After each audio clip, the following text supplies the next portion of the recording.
I don't really like to bring it up, but here it is. When I was nearly 18, I dated a guy for a year.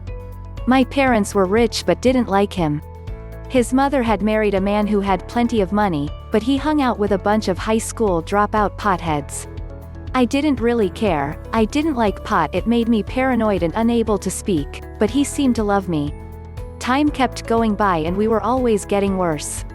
It was like we were heroin addicts. Only halfway through my senior year, I had missed so many days of school that my principal said, "If you miss one more day of school, you will have to repeat the 12th grade." This was a private Christian school and I was always a loving, kind straight-A student. By hanging out with people who said the F word every other word, I totally cursed my principal out. He knew me and this was not me. He looked shocked. What had happened to the sweet Anne that he knew? Pretty soon the school year ended, and the awards were being presented. I was called as the champion volleyball winner and I told them that I would go, but I was too ashamed to go. I didn't want a trophy, I was a failure. All this time we moved from place to place and we began to starve. A few times I walked miles to the nearest grocery store to put 2 eggs in my purse and put some small meat into my pants to get something to get away with. I tried to get a job but they made me do a lie detector test. When was the last time you did acid? Last month. When was the last time you did cocaine? A week ago. When was the last time you smoked pot? Last night. I always was a horrible liar, so why try? We began to fight more and more. A friend of mine said, "You used to be beautiful and now you look like crap." I told him I didn't even realize it, but you are right. I called my parents and told them, "I want to go home, get my GED and start college."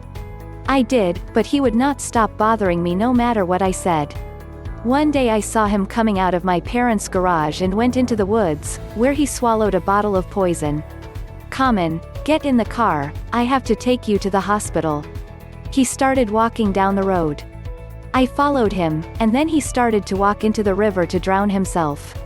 I told him, "If you don't come out of there and get into the car, I am going to call the police to drag you out."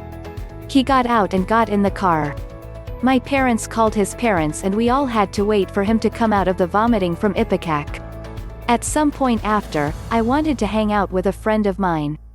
He was normal, didn't use drugs, was a wonderful painter, 19 and very funny. We went to the beach, loved each other's company and liked each other. I felt that he should get a degree by showing people his self-taught paintings. Then my former boyfriend started to get jealous and wanted to speak with me. I told Rick, "I can't see you tonight, I have to talk to him and deal with this once and for all. I will call you in the morning."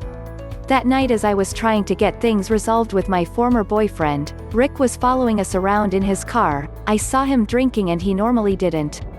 I thought he would just go home and wait for me to call, but he was probably worried that me and my old boyfriend were getting back together.